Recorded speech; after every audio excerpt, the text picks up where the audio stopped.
I'm Lau. I'm a sustainable weight loss coach, and today I'm actually sharing with you all a little bit more about my own journey to losing and keeping 15 pounds off.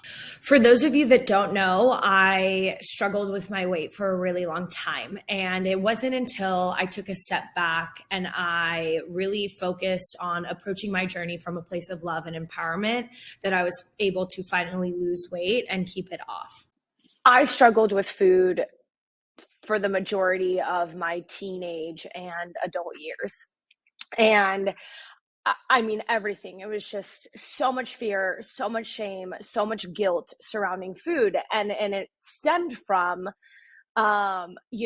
just such low self-confidence and low self-love that it was manifesting in my relationship with food and wanting to be as small as possible.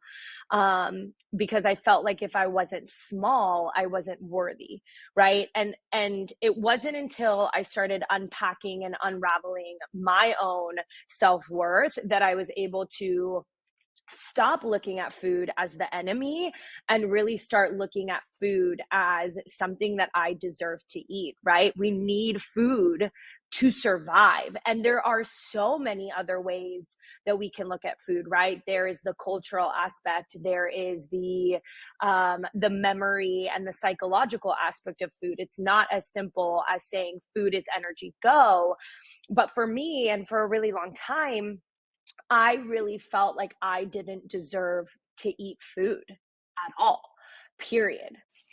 I think it's also really hard too when you have a weight loss goal, and I'm talking like this is circa 2013-ish, right? So you have a weight loss goal, or you're going through puberty and your body is changing, which is so normal, but all you're seeing in the media and all you're being told is that for you to have any value in society, you need to look a certain way, and then in order to look that way, you're being told to essentially starve yourself, right? So I got to the point where I was tired. Like, I was tired of being tired all the time. I was tired of feeling weak all the time. I was tired of feeling like I was spinning my wheels and doing all of the things that I was supposed to be doing. And then on top of it, feeling really bad about myself when I wasn't able to maintain the really strict regimen that I had created in my head based on what society had told me. And so at that point, I was like, I'm sick and tired of feeling sick and tired. I can't keep doing this anymore.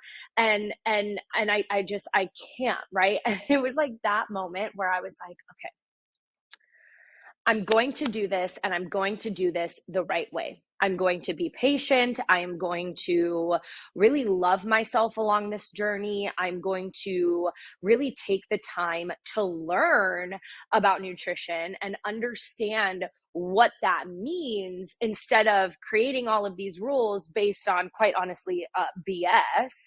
And and that is ultimately what kind of started my journey into really, really, really wanting to help individuals approach their weight loss from a place of love and empowerment. And obviously, there was a lot of self work sprinkled in, right? But what it really came down to was creating a foundation of education, creating a foundation of really knowing what your body needs to operate on a day-to-day basis, both in a calorie deficit when you are working towards a weight loss goal, and also to maintain, right? Because my goal is to not track my food intake every day for the rest of my life, and that's the same sentiment that I carry with my clients. Is I want to give you the tools to be successful, to lose weight, and then know how to keep it off. And a lot of that comes from educating yourself on what balanced nutrition looks like and what your energy expenditure looks like throughout the day, creating consistency in your routine, and then also giving you the tools and the empowered ability to know what to do when you're not in your routine, right? And I think that was the biggest shift in my own journey, was really understanding, okay, I need to live more active consistently. I need to eat more food consistently. And I also need to know what to do when I'm not in my routine, right? Because we can plan all we want and then life happens. And so it was through all of that and a culmination of just, really being empowered and having a lot of eye-opening moments when I was on my own sustainable weight loss journey, right? Like I remember one time I put in a serving of Baskin Robbins chocolate ribbon or whatever the flavor is, but it was Baskin Robbins ice cream. And I served myself my serving and I put it in my food log. And it was so eye-opening because in the grand scheme of a day, it really wasn't all that much, right? And I think a lot of times we have these foods that we really enjoy that we create negative stories around that really can fit, especially if we are in a sustainable calorie deficit, right? So all of these events really culminated into me creating my business and my brand and really diving into the world of nutrition and getting education behind it. I'm currently finishing up my master's program. I'm certified through a few different, credentials that allow me to guide people on their weight loss journey.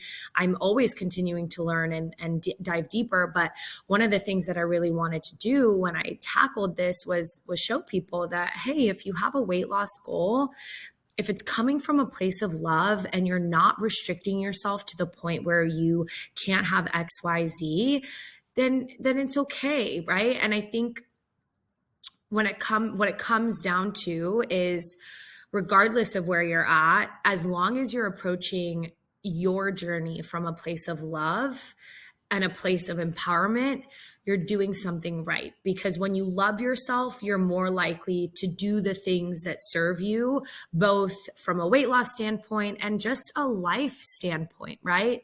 So that's a little bit about my story. I'm really excited to be sharing with you more in depth as we get to know each other. But if you found this helpful, subscribe to my page. Remember to like and comment and share all of my sustainable weight loss content, and stay tuned for more sustainable weight loss tips.